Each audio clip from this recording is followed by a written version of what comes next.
Hello, everyone. Welcome back to our LSF podcast, your key to global careers. And today we have another episode joined by a very, very, very special guest, an ACCA member and a friend of our founder and CEO, Mr. Manish, a part of the ACCA community, Mr. Aditya. Hello. Hello, Mr. Hi. Aditya.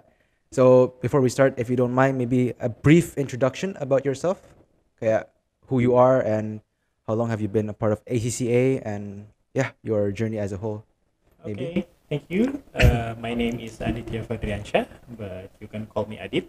Adit. So I've been a member of ACCA since early 2020. Okay. But however, my journey with ACCA actually started way before that. Way before. Way before. Berseberapa lama nih? So, exposure pertama kali sebetulnya ketika saya masih mencari pekerjaan gitu ya, ketika lulus gitu. Dan memang waktu itu lulus awal cita-cita pengen overseas assignment, pengen kuliah di luar negeri atau kerja di luar negeri gitu ya. Dan ketika lulus, berarti setelah sebelumnya, jadi sebelum ACCA ini udah Sebelum. ambil something else? belum. Oh, belum. Jadi Oke. waktu itu memang ketika kuliah S1 dan Oke. waktu itu saya ngambil sarjana ekonomi di Universitas Indonesia. Oh, right. Jadi kuliah lulus memang nggak langsung nyari kerja, tapi memang mencari scholarship atau Yeah. Work opportunity yang base-nya abroad gitu. Dan ketika itu exposure pertama kali kenal dan tahu ACCA itu ada salah satu lowongan pekerjaan yang menawarkan bekerja sambil mengejar ACCA, dan itu base-nya di Singapura, Kuala Lumpur bolak-balik waktu itu. Cuman I see. pada saat itu kebetulan itu tahun 2008 opportunity-nya saya tidak ambil, tapi kemudian akhirnya saya memilih jatuh kerja di International Oil and Gas Company based from US. Okay. Baru kemudian saya bekerja di situ lewat program apprentice ya masuknya, yang itu harus ada sekitar 2 tahun kontrak. Kemudian di tiap tahunnya harus present, determine di akhir tahunnya lulus atau enggak. Kemudian setelah lulus program tersebut, ketemu lagi sama ACCA. Gimana tuh? Jadi waktu itu ceritanya, waktu itu masih awal-awal ya, ACCA mungkin belum begitu terbuka di Indonesia ya. Ya, bahkan nggak ada center kayak LSF sekarang ya. Iya, betul. Ada regional office Right. Indonesia. Gitu Yeah. ya. Waktu itu masih Pak Reza Ali, dia datang ke kantor, gitu. Dia present, kebetulan yang membawa Pak Reza Ali kebetulan teman saya, dia ngambil di IFR di ACCA, dan dia kenal Pak Reza Ali, dan Pak Reza Ali present tentang ACCA certification. Dan kebetulan karena sudah lulus program apprentice itu punya kesempatan untuk ngambil scholarship dari company-nya. Dia company-nya memprovide silahkan bagi employee-nya yang mau ngambil professional certification, silahkan dipilih mau yang mana, kita tinggal ajukan, nanti biayanya akan diganti sama perusahaan. Dan waktu itu ya akhirnya saya memilih ACCA untuk mengambil professional certification yang saya ambil. About choosing memilih ACCA. Kan Pak Adit ini udah tahu mengenai banyak sekali jurusan-jurusan qualification yang lain selain ACCA. Kenapa specifically ACCA over other qualifications? Kalau kenapanya mungkin jodoh kali ya.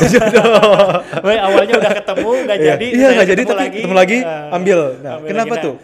Main sole purpose-nya? Sebetulnya sebelum memilih juga pastinya kita harus pick and choose dan compare ya. Of course, harus tahu dulu seperti apa. Harus tahu, dan salah satu main reasonnya karena memang dari setelah saya cari-cari, saya compare yang memang recognized globally ya ACCA gitu, dan nggak cuman hanya one or two countries aja gitu, tapi ini worldwide gitu ya. Dan juga sifatnya standardized gitu, mau kita dimanapun di belahan dunia manapun soalnya sama, allocated time-nya pun sama, level of difficulty-nya sama, which means we have the same and equal standards gitu. We can prove that we are equal with other parts of the world gitu ya. Satu. Kemudian yang kedua, ketika saya compare juga dari informasi yang ada di internet, you can find everything, you can find anything gitu terkait dengan ACCA itu yang saya nggak temuin gitu di professional certification lain. Silabus ada, materi ada, past papers ada, it's all there gitu. Cuman even like kayak apa tuh employers Yes. Okay, ACCA has qualified employers from like Yes. recognized companies. Yes. You can look it up in the website, right? Yes, Like you were talking that's about. correct. Everything ada. Dan salah satunya juga kebetulan karena sudah waktu itu setelah saya join ACCA dan pursue ACCA, saya juga menjembatani lah tempat saya bekerja dan ACCA hingga akhirnya tempat bekerja saya pun jadinya approved employer untuk ACCA. Dari ACCA ya. Iya. Wow. Jadi emang it's a true blessing, ACCA. It's really really amazing ya. And like you said, jodoh. Betul. Kalau jodoh nggak kemana. Betul. And it's the right path you know. Because I read a bit about yourself. Yeah. You really looked for something overseas, international, yeah. Okay, you went to Singapore. You went to the US, right? Yes. For training. So ACCA really really brings you the opportunities and the certification to go overseas, work anywhere, and just throw yourself in there. Yeah? That's correct.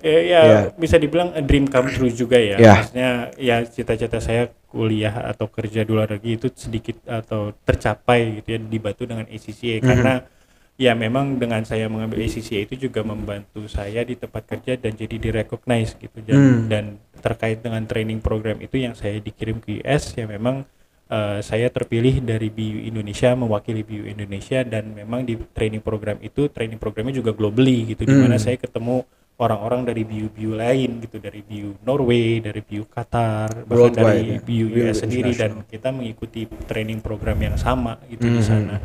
Dan it really pengalaman yang sangat berharga juga gitu. Yes. Dan menurut saya memang dengan mengambil ACCA itu membantu saya mewujudkan hal itu. Yeah, with that dream come true, I want to ask you juga nih, how big of an impact has ACCA made in your career?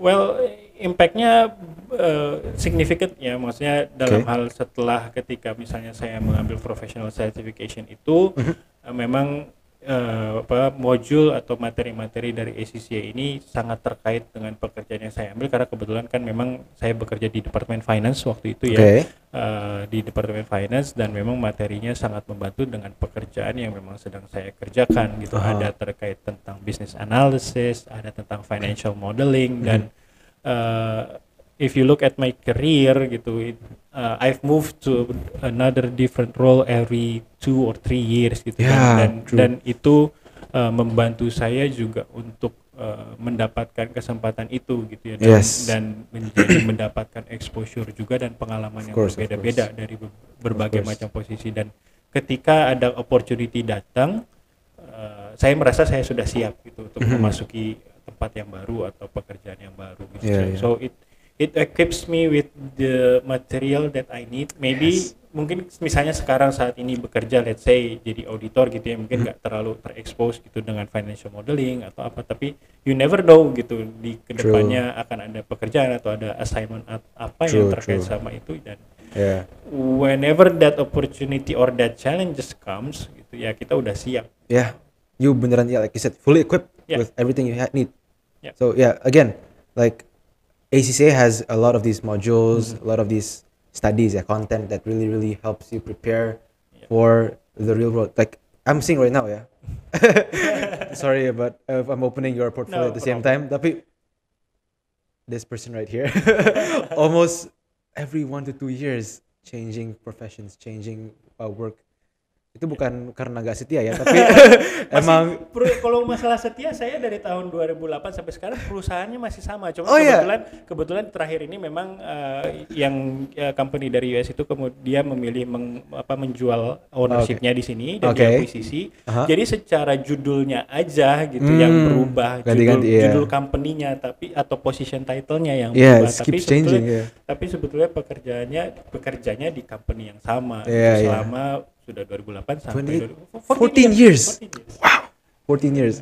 So mungkin dari luar it might seem aduh ini orang pindah-pindah kayak gak setia ya, tapi in reality no, it's the same one and then it's all because of ACCA that's helped you a lot through this. Wow. Okay. Nah, I myself am a student in LSAF continuing my ACCA journey and a lot of my friends as well, my classmates are still in this path. I want to know from your side. You finished UI Universitas Indonesia at 2008. when you start looking for beasiswa, and you did ACCA. Nah, itu when you were in your early 20s maybe? Early 20s ya. Nah, if you don't mind me asking nih, how was your journey from the start of ACCA, learning and then going through all of that, and just reaching here now? Because you're already a certified member as of 2020. Congratulations. Okay. So yeah, how was the journey at all? Yeah, what I can say is the journey for each and every one of us is different. Ya. Maksudnya ada yang mungkin bisa dengan cepat menyelesaikan lancar tanpa masalah gitu. About being cepat nih. Mungkin kita bisa kasih satu example ya. Siapa ya? Pak Manis. Seperti kita bahas tadi ya. Iya. Gitu. A bit of context buat penonton nih. Our CEO Sir Manish itu dia menyelesaikan ACC dalam 3 tahun. When it takes people normally I don't know 5-6 years maybe, he's done it in 3 years. Not to mention kalau nggak salah dia pernah cerita juga sambil kerja. Itu the dedication. Itu beneran we should aspire to that as LSF students ya. Tapi it's not easy dan ya maksudnya jangan berkecil hati juga gitu. Maksudnya ketika kita ketemu roadblocks atau apa gitu and I'm the real example gitu ya. Jangan mungkin dalam hal durasinya jangan ikutin saya, ikutin Pak Manis. Tapi dalam hal resilience-nya, dalam hal never give up-nya mungkin boleh lah gitu. Ya mungkin saya bisa sharing sih, maksudnya ketika awal-awal ambil mungkin saya kebetulan dari UI dapat exemption waktu itu hanya 4 sehingga waktu itu harus ambil total 10 ya, kan total 14 gitu. Itu pas before kita ganti ya. Masih P papers berarti ya? Masih P papers. F papers ya. Oke. Kemudian ada 4, saya ada 6 lagi yang fundamentals, kemudian 4 lagi yang professional waktu itu struktur silabusnya. Right. Alhamdulillah sih untuk yang fundamentals agak lumayan lancar meskipun ada sesekali lah tersandung gitu dan harus revise, harus ngulang lagi, tapi relate. It takes me dan maksudnya jangan berkecil hati gitu ketika kita gagal, justru itu kita jadikan pengalaman, pelajaran, jangan pernah menyerah. Of course. Saya dan berulang kali gagal buat saya selalu melihat what is the reason gitu ya, pertama kali kita kejar ini, itu yang harus kita ingat-ingat lagi. Jadi ketika misalnya kita merasa bersedih ketika gagal itu wajar gitu ya, tapi cuman bukan itu yang dihitung, tapi bagaimana kita bounce back ya ketika kita fail, apa yang kita salah atau persiapan apa yang kurang. Kedepannya itu yang kita harus recognize, kita terima, kita akui. Kedepannya ya we'll do our best. Dan memang ada satu paper yang buat saya nyangkut waktu itu, masih judulnya P2 ya. Itu berarti kalau nggak salah SBR ya, sebelum berubah jadi SBR ya. Sekarang jadi SBR. Itu bahkan saya lulusnya udah jadi SBR, bukan lagi. Udah SBR tapi ambil ujian durasinya berapa lama, tapi ya that's my journey gitu ya. Ya mungkin jangan ditiru tentang lamanya gitu, cuman bayangkan saya harus menunggu dari P2 sampai jadi SBR, tapi ya I never give up. Never give up. Salah satu challenges buat saya sih ups and downs-nya, karena memang kebetulan dari awal saya selalu ngambilnya self study gitu, dan itu juga mungkin yang membuat saya agak memang harus bit of effort. extra effort gitu pasti. Ya. Dan beruntung sekali gitu kalau misalnya ada LSF, ada Pak Manis gitu ya. Itu it really helps gitu, dan it gives you an advantage gitu. Kalau saya to be honest ya, maksudnya karena saya ngerasain sendiri gitu betapa enaknya, perjuangannya belajar sendiri gitu untuk self study gitu. Tapi ketika ada golden approved partner yang ada di dekat sini, yang accessible, it really helps. LSF beneran provide the resources and the lectures to assist the students. Tapi going back to your journey as a whole, self studying and that, itu kan maybe back 10 years ago, maybe about that long ya, 10 years ago, itu your time, your zaman ya, kita bilang. Tapi sekarang ya, I don't know, ini mungkin dari my own perspective. Zaman sekarang dengan LSF adanya, dengan karenanya pandemi ya, and mungkin orang-orang jadi you're like putus asa, so done. Kayak beberapa juga udah kayak just gone like that. Mungkinkah sekarang itu lebih manja dengan perasaan itu. Jadi untuk lanjut doing continuing essay it's just hard and it's like an impossible task. What do you say or what can you give suggestions or tips mungkin for anak-anak zaman sekarang? Mungkin maybe you don't have much to say, tapi like maybe your own point of view and perspective into how to handle something like this, all these factors, kayak sekarang udah enak bisa gini-gini, udah ngapain sih, lepas aja. Kalau you kan nggak ada kayak gitu ya dulu ya? Nggak ada. You really had to go on your own.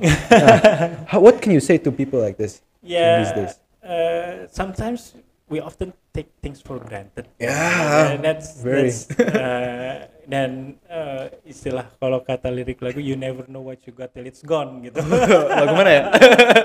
Familiar kayak lagu zaman dulu.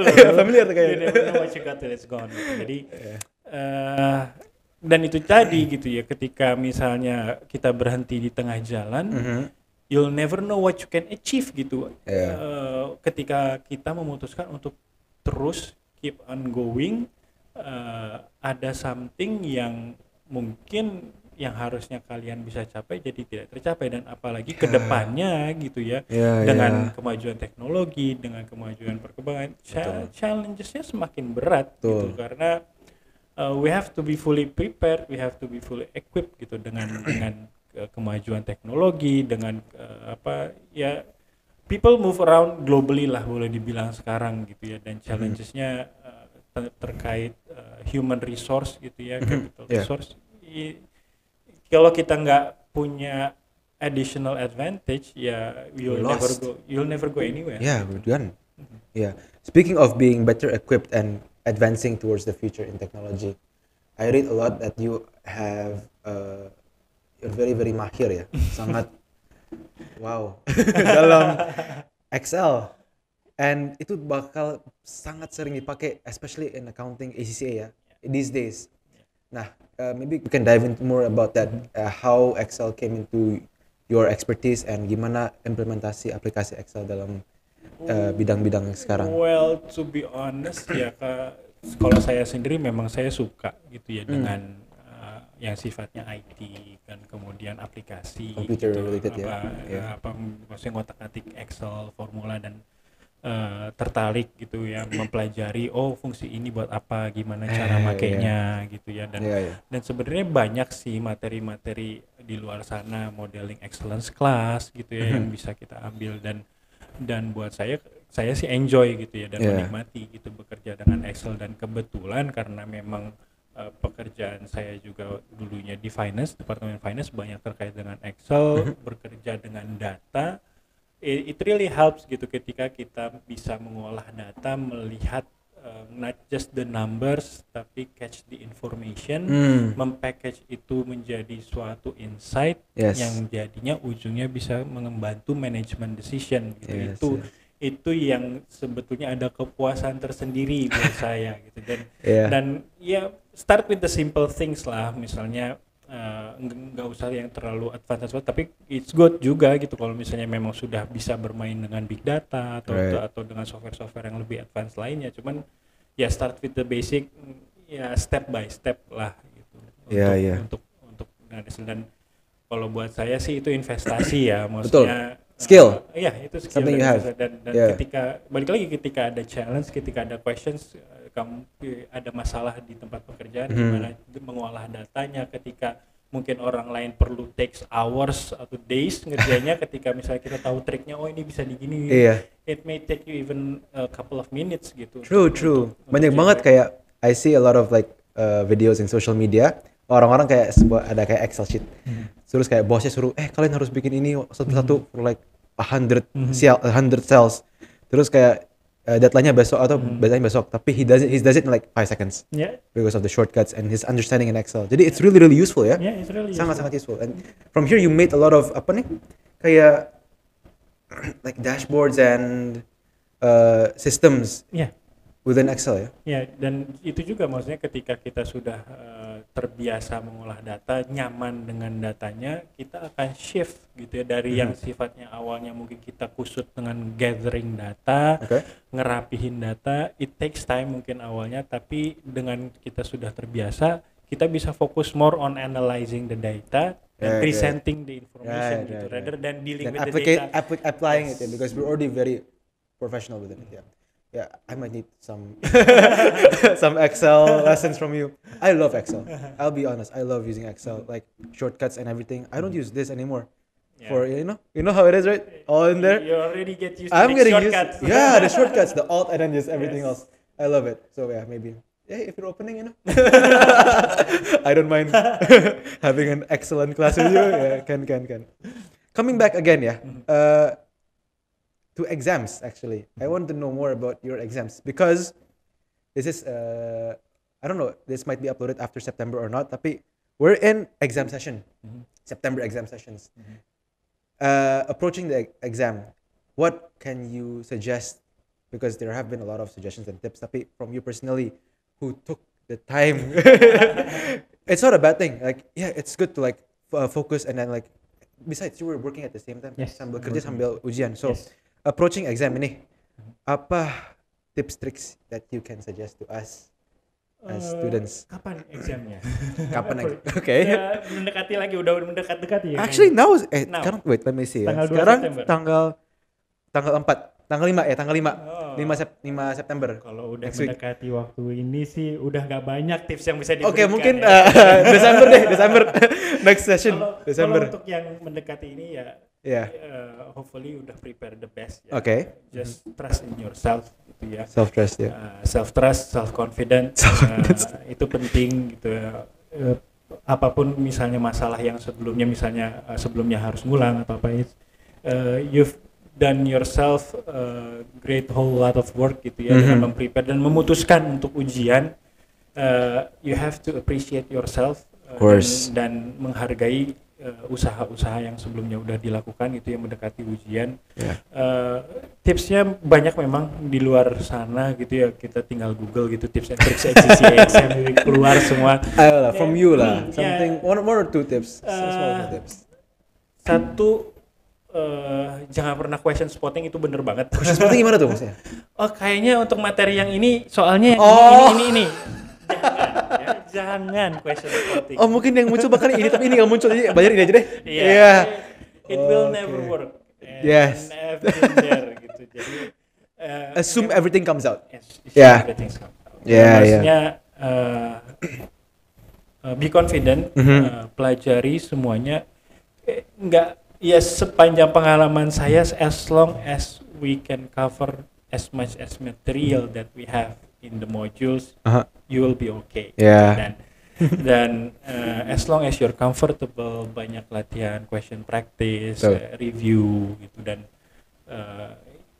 ya itu tadi yang menyebabkan kenapa saya juga ngambil ACCA. It's there gitu silabusnya di sana. Right. In the website. Jelas. Semua ada. Semuanya ada. Sekarang ada learning center. Learning center. If you wanna, It really helps a lot. Really helps. Dan ya make sure sih ketika ujian hal-hal simple seperti kesehatan, all that things. The small things, it factors in. The equipment, jangan sampai kita jadi gagal ujian karena telat, karena nggak bawa ID, karena hal-hal minor seperti itu demoralize banget loh. Apalagi we need all the time that we have during the exam. Betul. Dan make sure read the questions. What is being asked, not what you want to be asked. Not what you want to prepare, but the ones that they actually prepare for you. Yeah, I get it. Answer the question according to the requirements. Itu aja sih. Dengerin tuh guys. Yang mau ujian mungkin Desember ya. Next session when this is uploaded. Okay. Lastly nih, before we, thank you so much again for coming on and then sharing a lot about your experience, ACCA as a whole, and like your tips and suggestions to kids zaman now, especially. Last thing, want to know about yourself more actually. So, you've done a lot of 6, 8, 10, 12 years work experience, maybe. Over a decade of experience, and you yourself said you wanted to go overseas. What's the plan for the future? 2023, 2024. What's in store for Mr. Aditya Fadriansyah /ACCA. Jangan lupa ACCA sekarang. Udah accredited nih sekarang. Plan for the future tentunya semakin lama pasti perkembangan zaman juga makin maju ya. Bakalan ada generasi-generasi muda seperti kalian yang memasuki lapangan pekerjaan juga, dan welcome gitu ya. Maksudnya it's part of the change, part of the challenge gitu ya. Tapi ya along with that gitu, saya sih pengen terus belajar, terus berkembang gitu ya. Baik makanya juga pengen sharing juga, lebih banyak reach out gitu ya. Sharing the lesson that I've learned, so apapun kesalahan saya tidak kalian ulangi gitu. It's okay, we make mistakes, yes. Can bounce back as long as we bounce back and not give up. Ya planning saya sih tentunya advancing in career gitu, dan reaching out, contribute more gitu dari ACCA, become an ACCA member. For me it also comes with a responsibility to give back, to share, and to the profession as well gitu. I didn't see the newcomers as competitor, but we are one family. Yeah, so, I like that. So we help each other out. Yes. So maybe any plans going overseas? That's still in store. Still in store. I mean, seperti yang saya bilang gitu, when the opportunity comes, don't quit. Prepare yourself. You never give up gitu ya. Right. In whatever aspect of your life. Gitu, ya. Whenever that opportunity comes, whenever you're ready, you're ready. Yeah, and it must be so easy for you to pick it up. Come on, you're already ACCA certified. You have over 10 years of work experience. I mean, it should be like any company who says qualified, ambil. Amin. So to get to your point dari awal, that all the struggles itu beneran worth it banget. I cannot stress that enough, because a lot of like especially after pandemic, like I said, pandemic kills everyone's motivation, demoralizes them. They're done. Tapi what's over the rainbow, over that hard climb of mountain, it's this.